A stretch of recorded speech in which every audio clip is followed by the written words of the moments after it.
경기도 최남단으로 충청남도와의 접경지에 자리 잡은 평택. 산이 많지 않아 대부분의 땅이 낮은 구릉지로 형성됐고 사람들이 부지런해 척박했던 산야를 기름진 옥토로 바꿔놨으며 사계절 물이 풍부해 농사짓기에 천혜의 조건을 갖춘 이 땅 평택. 바로 이곳에 대한민국 서민의 삶과 애환을 정서적으로 가장 잘 표현한 고유문화인 평택농악이 오랜 전통으로 내려오고 있다. 과거 풍문, 풍장이란 명칭으로 전해 내려오던 평택농악은 우리 선조들의 감정과 직감이 나온 문화유산이며 우리 민족의 심성이 가장 잘 표현된 민중의 음악이요 춤으로 이제 대한민국을 뛰어넘어 지구촌 문화유산으로 세계인에게 환희와 감동을 선사하고 있다.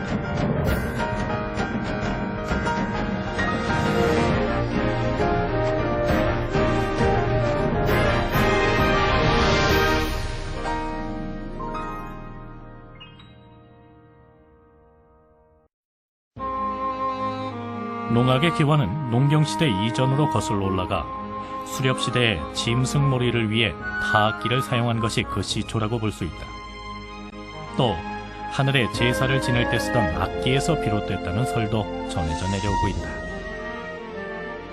그러한 행위에서 발전해 유목사회를 마감하고 한 곳에 정착해 농경사회를 이루면서 마을 농악대가 형성되고 지신밥기와 두레농악으로 발전한 것이 지금의 농악으로 이어져 내려오고 있다.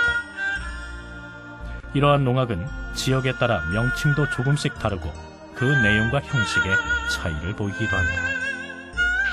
우리나라의 농악은 크게 평택농악이 속한 웃다리 농악과 지리산을 중심으로 한 전라도 산악 지역의 호남 좌도농악, 전라도의 광활한 평야 지역에서 성행했던 호남 우도농악, 경상도 지방을 대표하는 영남농악, 태백산맥 너머의 영동농악 등으로 나누어진다.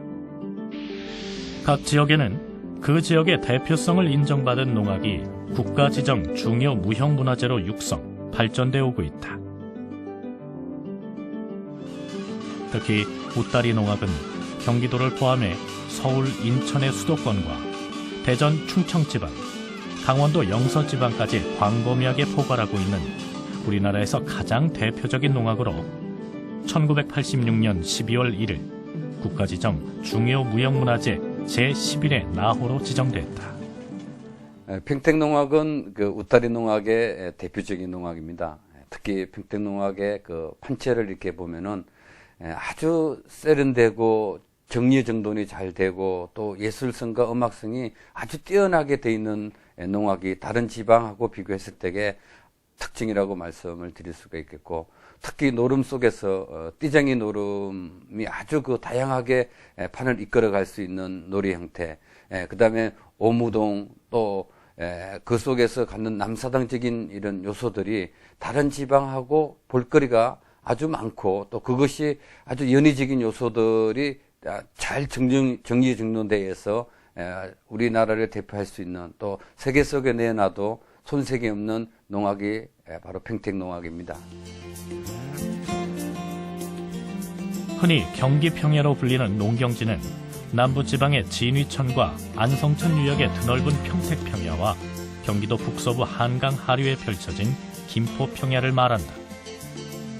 지금의 김포평야는 신도시 등 급격한 도시개발로 인해 평야라는 명칭을 사용하기가 무색하게 됐으며 평택 지역도 각종 개발 사업으로 인해 농경지가 줄어들긴 했지만 백리 평택평야가 그나마 경기 평야의 이름값을 하고 있는 셈이다.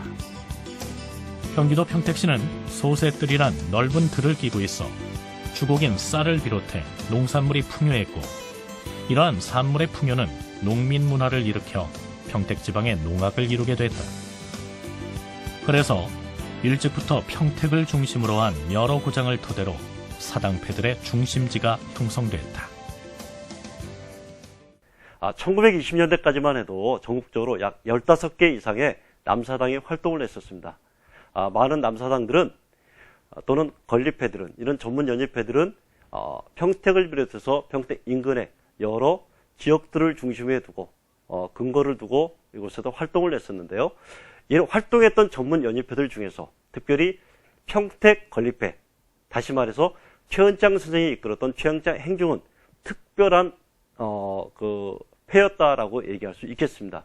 최은장 선생은 들이 넓은 평택을 비롯해서 안성 또는 충청 북부의 여러 지역을 돌면서 건립을 통하여서 기금을 모으고요.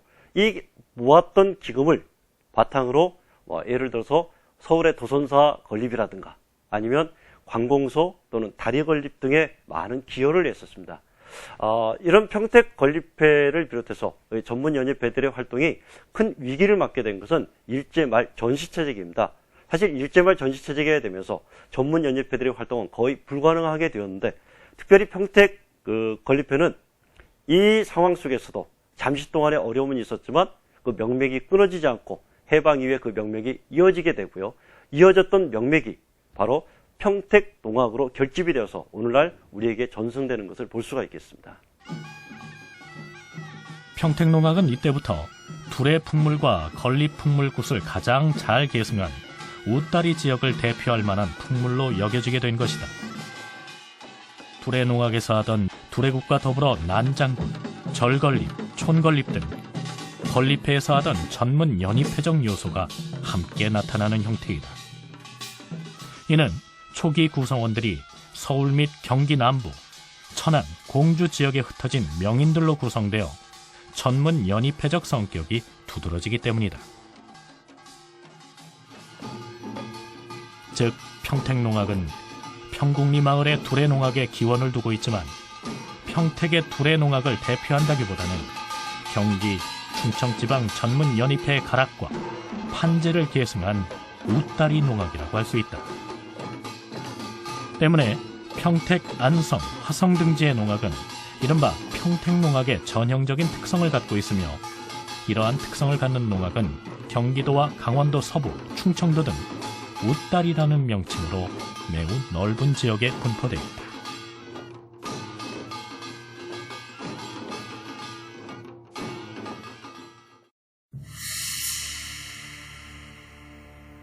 평택농악이란 명칭이 최초로 사용된 것은 한국전쟁 직후 이승만 정부 시절 대통령 생일을 기념해 열리는 전국 농악 경연대회에서였다. 평택농악의 명인 최은창 선생은 당시 평택군의 요청으로 농악회를 구성해 평택농악이란 이름으로 대회에 나갔다. 지금의 광화문인 중앙청 앞에서 열린 이 대회에서 평택농악은 1958년과 1959년 2회 연속 우승을 차지했다. 이는 평택농악의 이름을 최초로 세상에 알린 계기가 됐다.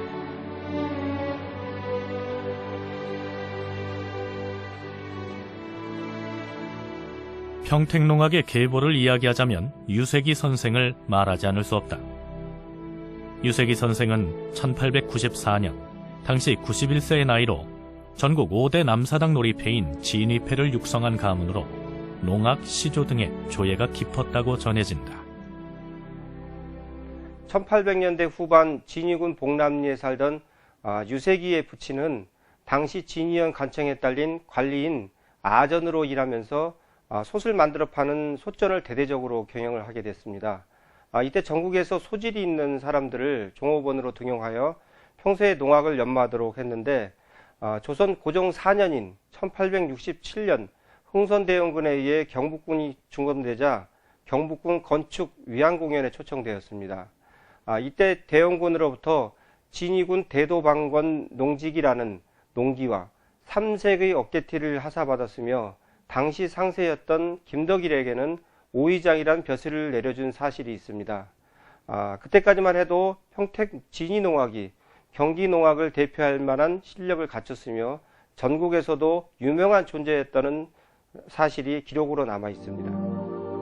일제강점기 초에는 남사당 놀이가 전국적으로 금지되고 있었는데, 당시 유세기 선생의 영향력이 컸기 때문에 안성군 경찰서만이 남사당 놀이를 허가해 주었다.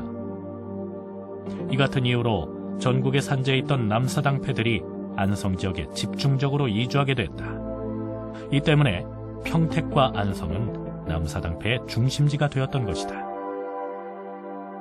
당시 남사당패 농학의 발달로 인해 평택, 안성, 화성 등지의 농학은 이른바 경기 농학의 전형적인 특징을 갖게 됐으며 이러한 농학은 경기도와 충청도, 강원도 서부 등 매우 넓은 지역에 분포되어 왔다.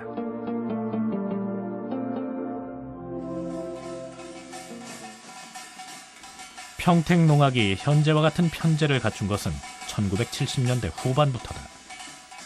지금은 작고한 상쇠 최은창 선생과 수법고 이돌천 선생 등 명인들이 평택을 비롯한 인근 지역에 살면서 농학을 쳤다. 1980년엔 최은창 선생이 중심이 되어 평택, 안성, 천안에서 불러온 전문 연희패 출신들과 평택 군내에서 이름이 나 있던 사람, 그리고 평궁리 마을 사람들로 편성된 평택 농학팀을 만들어 그해 제21회 전국 민속예술 경연대회에 경기도 대표로 참가했으나 공연 수준이 너무 높다 하여 예정에도 없던 특별상을 받게 됐다. 이를 계기로 1985년 12월 최은창 이돌찬 선생이 평택농학 예능 보유자가 됐으며 이듬해인 1986년 12월 국가지정 중요 무형문화재 제11회 나호 평택농학의 보유단체로 평택농학보존회가 지정받게 됩니다. 평택농학이 명실공히 전통적인 웃다리 농학의 가락과 판재를 이어온 것으로 인정받게 된 것이다. 제가 16살 먹던 해에 동네 어른들이 투례를 하는데 너 좀 시 좀 쳐달라고 그래서 지가 그때에 시를 치고 나가서 낭떠미 꾸리게 놀고 있다가 이제 또 들어올 때 치고 들어오고 이렇게 일을 한 3년간을 했습니다.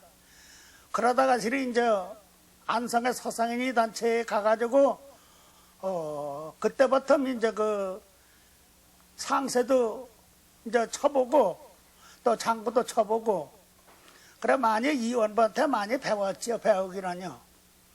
그러다가 실이 이제 그때는 이제 그 끌립이 많았지요.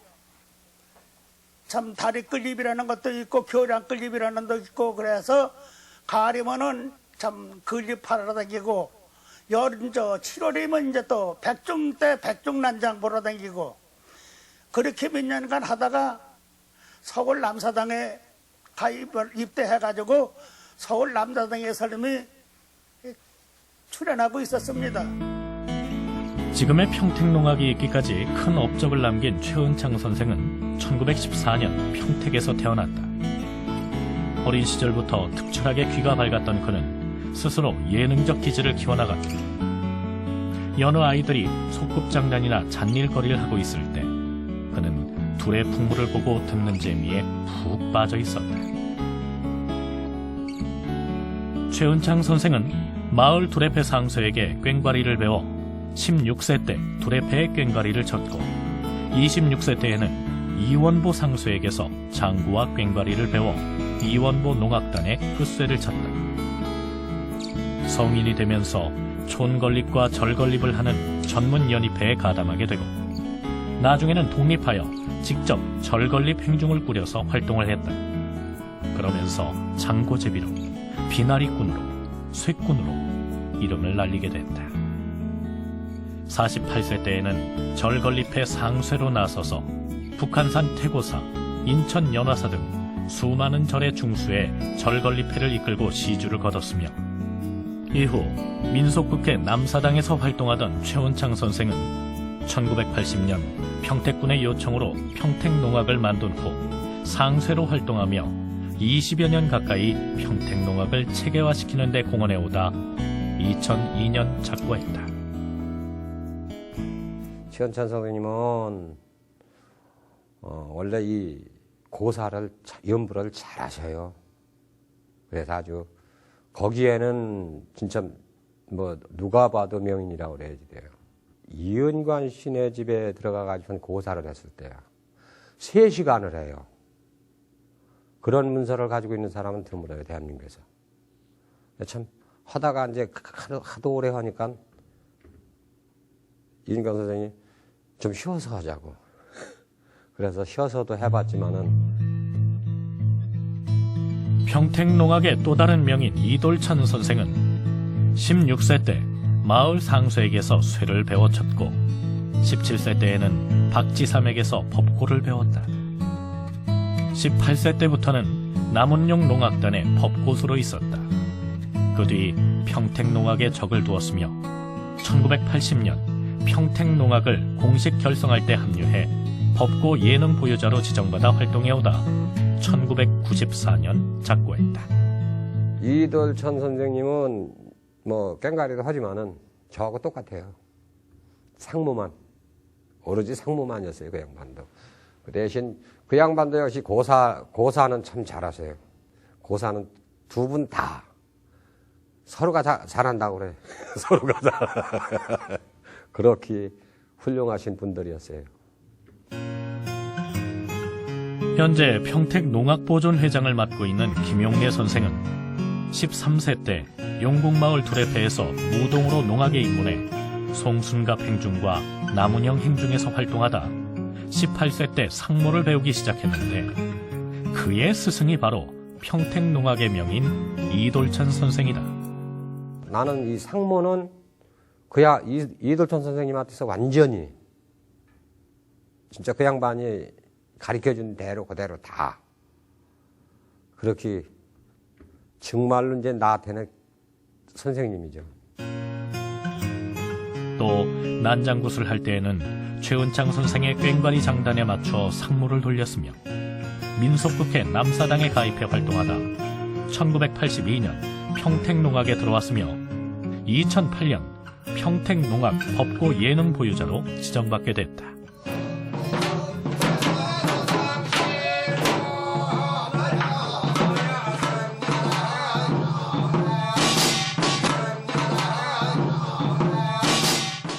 이 밖에도 평택농악의 초창기 단원으론 이민조, 방호봉, 김육동, 유준, 황홍역, 이성호, 이경일 선생 등이 있으며 안성 남사당 보존회장인 김기복 선생도 오랜 기간 평택농악단에서 활동해왔다.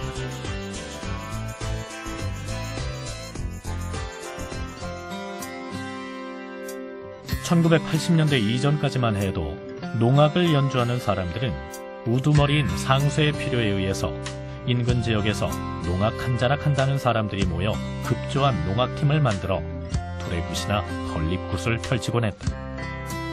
때문에 농악하는 사람들 사이에서는 팔려간다는 말이 전해 내려와 지금까지도 사용되고 있으며 평택농악을 거쳐간 사람들이 많은 이유가 바로 여기에서 온다.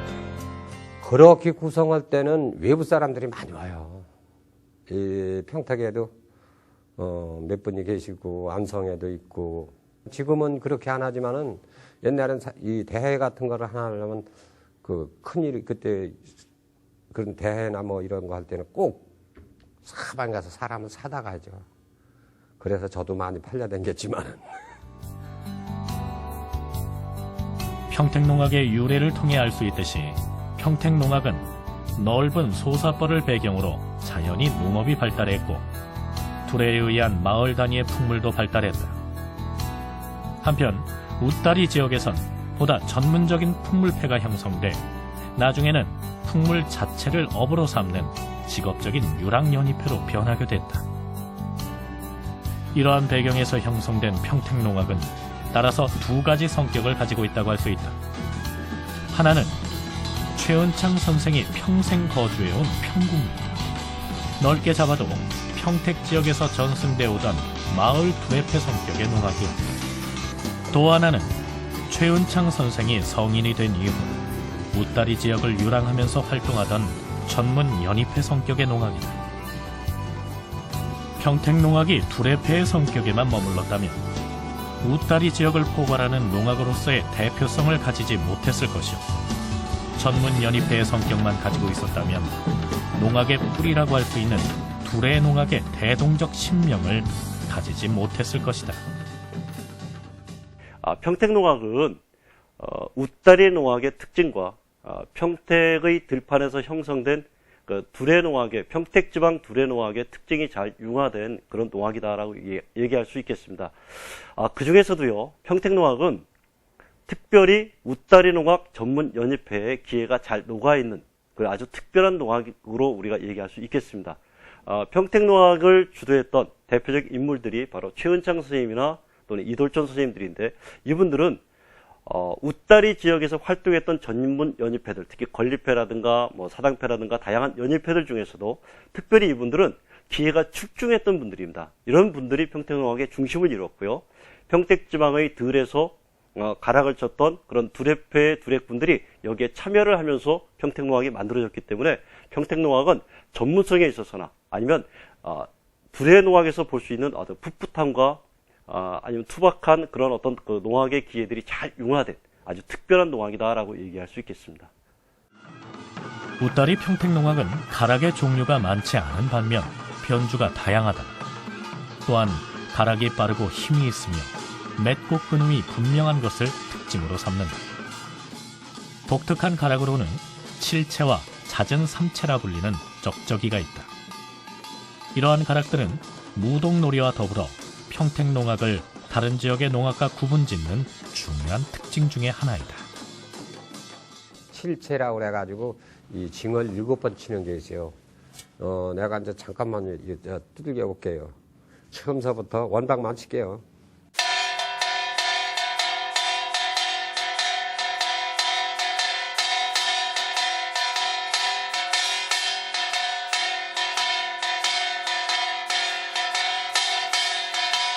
요것이 내 고개가 징이 들어가 7번이 들어가요. 그래서 칠채라고 그래요.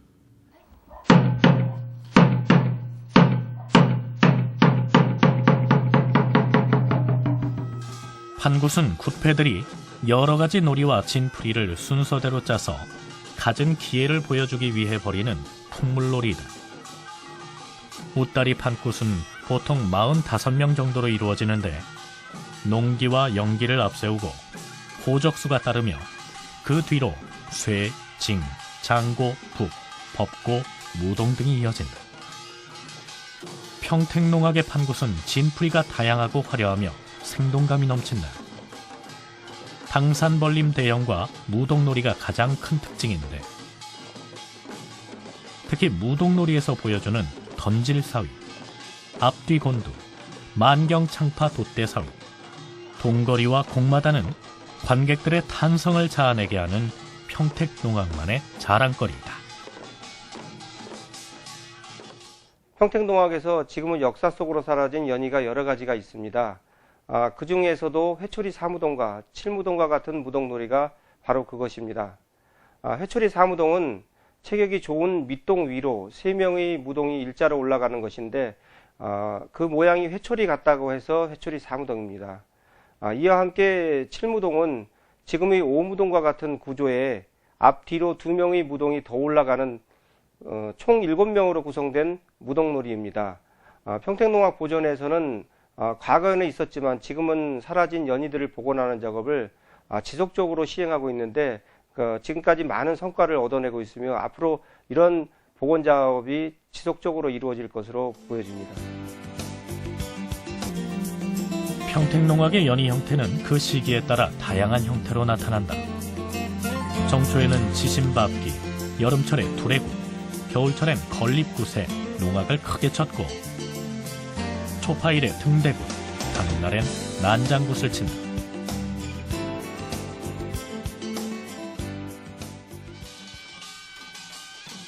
지신밥기는 정초에 마을의 풍물패가 모여 집집마다 돌면서 풍물을 치고 지신을 밟아주며 고사를 해주고 쌀과 돈을 출연하는 세시 풍속으로 정월 초부터 보름까지 행해진다.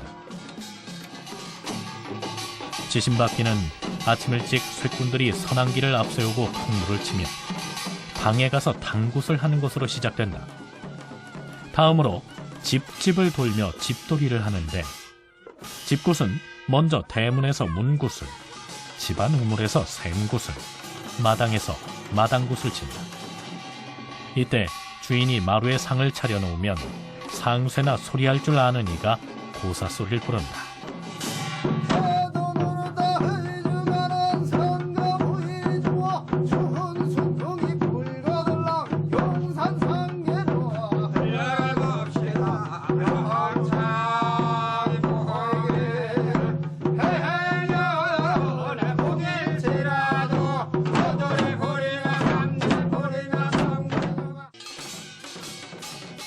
고사를 마치고 뒷곁으로 가서 터줏굿을, 부엌으로 가 조안굿을 치고, 주인이 술상을 내면 술을 먹고 나서 인사굿을 친 후 나오는 절차를 밟는다.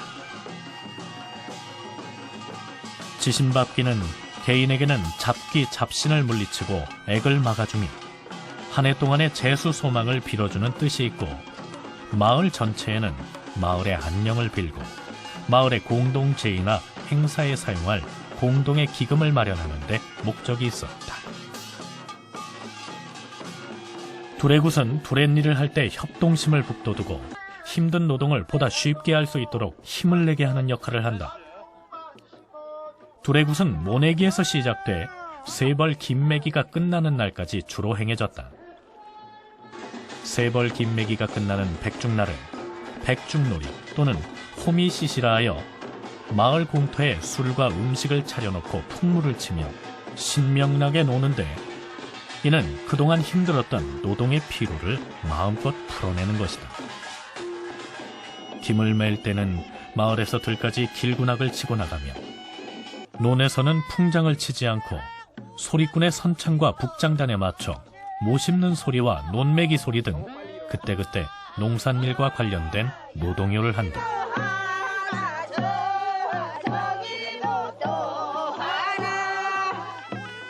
두레꾼들이 하루 일을 마치고 마을에 들어올 때에도 길군악을 치는데, 이때는 농기와 영기, 꽹과리, 징, 장구, 호적으로 간단히 편성하게 된다. 평택농악 두레굿은 1984년 최은창 선생이 주도해 평택농악보존회에서 처음으로 복원한 후 매년 평택 군민의 날 때 백중놀이의 하나로 재연해 보였으며, 몇 차례에 걸쳐 민속예술 경연대회에 출전하면서 그 명맥을 유지해왔다. 건립굿은 쇠꾼들이 돈과 쌀을 걷기 위해 지신밟기와 같이 집들이를 하는 것을 말하는데, 건립회에는 건립하는 목적에 따라 여러 가지가 있으나 촌건립회와 절건립회가 가장 흔하다. 촌건립은 주로 농어촌 마을을 상대로 한다. 건립할 마을에 이른 건립회들은 걸음을 멈추고 식화주는 연기를 말하던 무동을 앞세워 마을 이장을 찾아 나선다. 이장의 허락이 떨어지면 무동은 마을 앞으로 나와 기다리고 있는 일행을 향해 연기를 흔들어 알린다. 그제야 비로소 건립회 일행은 마을로 들어서 본격적인 건립에 나선다. 건립회는 먼저 마을의 선왕신에게 인사를 드리고 한바탕 서당굿을 펼친다. 그리고 동서남북 사방을 향해 방위신에게 인사를 드린다.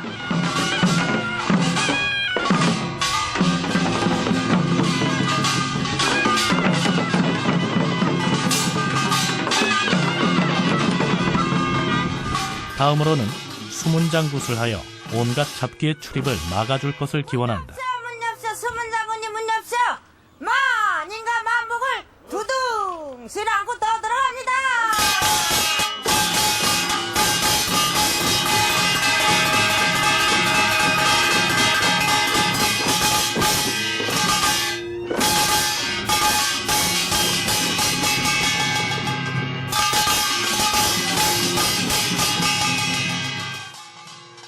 집으로 들어선 건립회는 우물굿을 시작한다. 우물에는 용왕이 살고 있으므로 무병장수를 기원한다. 물 줍시오, 물 줍시오. 사해왕님 물 줍시오. 동해물도 땡기고 서해물도 땡겨서 1년은 12달 360일 내내 맑은 물만 출렁출렁 넘치게 해주십시오.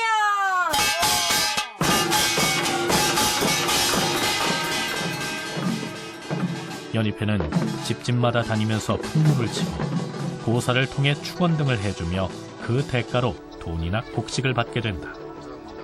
모아진 재물은 건립을 요청한 쪽과 연희패가 계약에서 정한 지분대로 나누는데, 이러한 일을 하는 풍물패를 촌건립패라 부른다. 옛날엔 이러한 형태의 건립을 통하여 다리를 놓거나 소방서 같은 공공건물을 짓기도 하고 심지어 학교를 세우는 일도 했으며, 그 구성원은 대개 30여 명의 대식구로 꾸며졌다. 이들은 고사도 잘해야 했지만 그보단 주로 연잎의 솜씨에 의존했기 때문에 사람들에게 보여줄 화려한 기회를 가지고 있었다. 건립 지역은 대개 한정돼 있었고 건립 시기도 가을부터 봄 사이에 농한기 때 행해졌다. 주로 농촌 지역을 돌아다녔기에 촌건립이란 이름이 붙게 됐다. 절 건립회는 사찰을 수리하거나 중수하는 등 절에서 쓸 비용 마련을 위해 절과 연희회 간에 계약을 맺고 행하는 건립이다. 연희보다는 고사를 위주로 하였기 때문에 이름난 고사꾼들은 대개 절 건립회에 많았다. 판굿을 하지 않았으므로 쇠꾼들이 많으면 진행 경비가 많이 들기 때문에 비용을 줄이기 위해 행중은 대개 7, 8명으로 꾸렸다.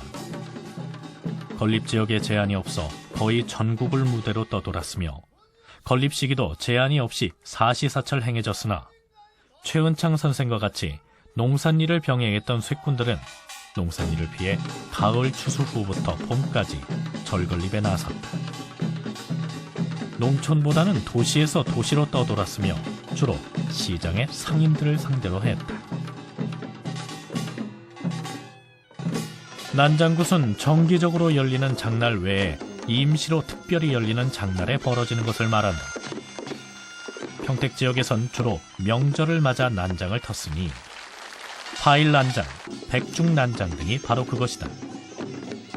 난장이 열릴 때 보다 많은 상인들과 사람들을 끌어모아 시장이 활발해지도록 하기 위해서는 무언가 사람들에게 보여줄 거리가 필요했다. 이러한 목적으로 전문적인 기회를 가진 풍물단체를 불러다가 장터 한가운데서 굿을 놀게 했으니 이것이 난장굿이다. 파일날에 연희를 놀면 파일난장굿이고 백중날에 놀면 백중난장굿이라 했다. 난장이란 글자 그대로 참 난장판이에요. 왜냐하면은 꼭 우리만 하는 게 아니고 뭐 먹을거리니 그네도 띄고 씨름도 하고 우리 농악도 대회가 있고 그 근방 불악대항이니 뭐니 그런 게 있고 지역축제지. 얼른 얘기하면 지역축제. 요즘 말로는 지역축제라고 그러죠. 특히 파일 난장굿을 칠 때에는 부처님 오신 날을 기념하여 놀이판 한쪽에 높다랗게 등대를 세워놓고 굿을 놀아 이를 등대굿이라 부르기도 했다. 과거 전국 5대 놀이패의 하나였던 평택 진위패의 파일 난장굿은 그 규모가 인근에서 볼 수 없는 최대였다고 전해지고 있다. 매년 초파일을 전후해 평택농악의 정기 발표 공연 때 행해지는 파일 난장굿이 바로 이것을 재현해 오고 있는 것이다.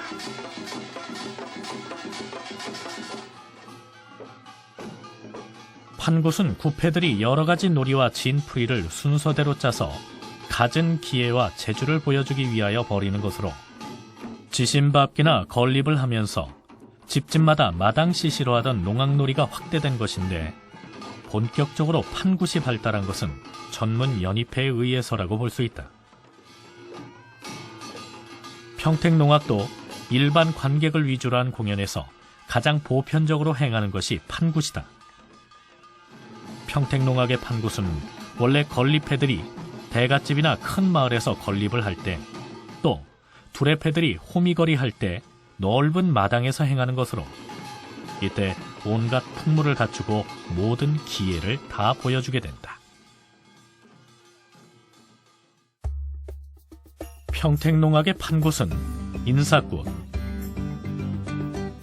돌림법고, 강산벌림 1, 오방직, 강산벌림 2, 사통배기, 합동 좌우치기, 쩍쩍이춤, 개인놀이, 번화놀이, 무동놀이, 12발 상모놀이, 인사구 순으로 진행된다.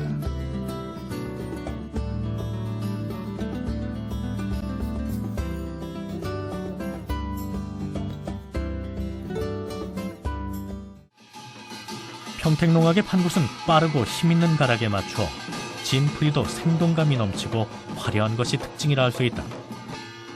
이 역시 전문 연희패의 영향을 받은 것이라 할 수 있는데, 굿패 구성원 개인의 만족보다는 구경꾼들과 함께 하려는 경향이 강하게 나타난 결과로 볼 수 있다. 고정된 지인 안에서 행해지는 개인 놀이는 생략되고 전체 구성원들이 끊임없이 움직이면서 다양한 진풀이를 보여준다.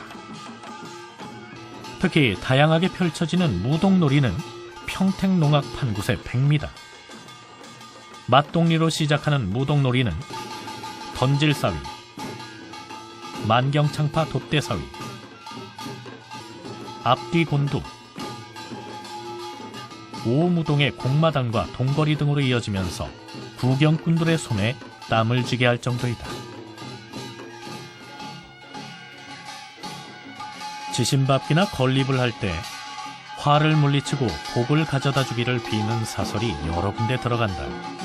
이 중 짧고 간단한 것을 지신풀이라고 하며, 마지막 대청마루에 차려놓은 고사상 앞에서 하는 소리를 보통 고사소리 또는 비나리라고 한다. 평택농악은 건립을 주로 했던 전문 연희패의 성격상 고사소리, 즉 비나리가 매우 발달돼 있다. 평택농악의 예능 보유자였던 최은창 선생은 그 시대에 자타가 공인하는 최고의 비나리꾼으로 인정받았다. 36만 원 11만 9,500 동명호가 대자대비 아동도사가 금상을 누열해 신세 우량손님이 열애 만보살이로다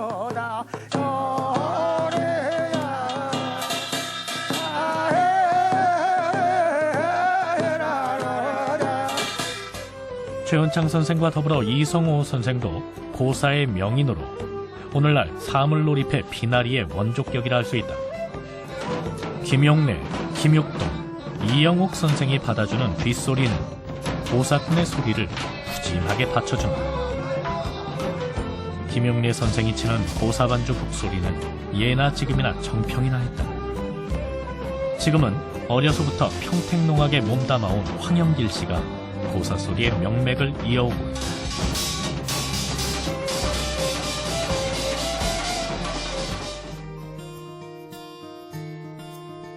중요 무형문화재 지정 이후 평택농악 보존에는 정부와 평택군의 지원으로 팽성읍 평북리에 평택농악전수회관을 건립해 꾸준한 강습활동과 공연활동을 통해 평택농악의 전승보존과 전수활동에 힘써오고 있다. 이러한 전수활동은 일반인들에게도 뜨거운 호응을 얻고 있다. 아카데미 과정을 걷고 있는 학생들뿐 아니라 주부, 직장인 등의 일반인들까지 모두 60여 명이 현재 평택농악 강습을 받고 있다. 예전에는 이게 뭐 특별한 사람들만 하는 걸로 우리가 치부를 했었는데, 이런 부분을 갖다가 좀 더 대중들이 좀 더 와닿을 수 있도록 와서 누구나 할 수 있는, 수강을 할 수 있는 기회가 주어졌으면 좋겠습니다. 평택 시민으로서 농악을 배운다는 그런 자부심도 있고, 나중에 자녀한테 이거 어떻게 농악을 장한여녀가 접하게 됐을 때 아빠도 옛날에 이런 걸 배웠다 하는 그런 얘기도 해줄 수 있고 그런 것 같습니다. 자, 여기서 이제 오금을 주면 살짝 움직이는 거예요. 하나, 둘. 지방자치제도가 시행되면서 최근엔 행정적 지원이 더욱 확대되어 평택농악의 전통 보존과 발전적 계승을 위한 전승 활동을 안정적으로 시행해오고 있다. 평택시와 평택문화원의 지속적인 정책 지원을 통해 2005년 대한민국 최초로 평택시 무형문화재 보존 및 지원 조례를 제정한 것을 시작으로 평택농악을 비롯한 국가지정 중요 무형문화재 5대 농악이 한자리에 모여 구성진 판굿을 벌이는 대한민국 무형문화재 5대 농악축제를 개최하고 있다.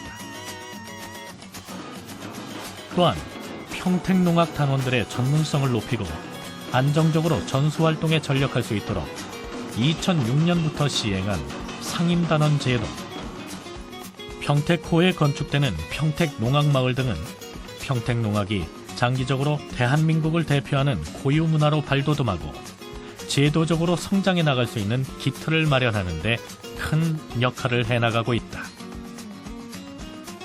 평택농악은 지구촌 어느 곳에 내놓아도 세계인들을 감동시킬 만한 역동성과 연의성을 갖고 있습니다. 지금까지 수많은 해외 공연 결과를 통해서도 볼 수 있듯이 현란한 개인기와 단체 연기로 전개되는 판국과 무동놀이는 세계 어느 전통문화 연회에서도 볼 수 없는 차별화된 기회가 가장 큰 장점이라고 할 수 있습니다. 이러한 훌륭한 전통문화 자원을 세계적으로 상품화하고 국가 브랜드화하기 위해서는 우선적으로 전통을 근간으로 원형은 보존하되 현대적 재해석과 각색을 통한 재구성이 필요합니다. 이를 위해서는 평택농악 단원들이 개인별 기량과 공연 역량 향상을 위한 노력이 배가 되어야 합니다. 이와 함께 체계적인 홍보 마케팅 전략을 수립해 이를 단계적으로 추진해 나가는 전략도 함께 진행되어야 하는데, 이는 수용자인 관람객의 욕구 충족과 부합되도록 공연 기획이 마련되어야 합니다. 이와 함께 평택농악은 매년 100여 회가 넘는 국내 공연과 함께 4~5차례 이상의 해외 초청 공연을 펼치고 있다. 중국, 캄보디아, 일본, 독일, 호주 등 많은 해외 초청 공연을 통해 평택은 물론 한국의 전통 문화를 세계에 널리 알리는 홍보대사 역할을 충실히 해내고 있다. 이를 계기로 평택농악은 세계 무형문화유산으로 성장해 나가는 전기를 마련하고 있다. 看了一场凭着乐队的乐团的这个舞蹈吧，我也想起一种韩国舞蹈的魅力和反正兴奋吧，我也想跳舞的感觉很有意思。谢谢。 평택은 오래전부터 많은 국보급 예인들을 배출했던 곳이다.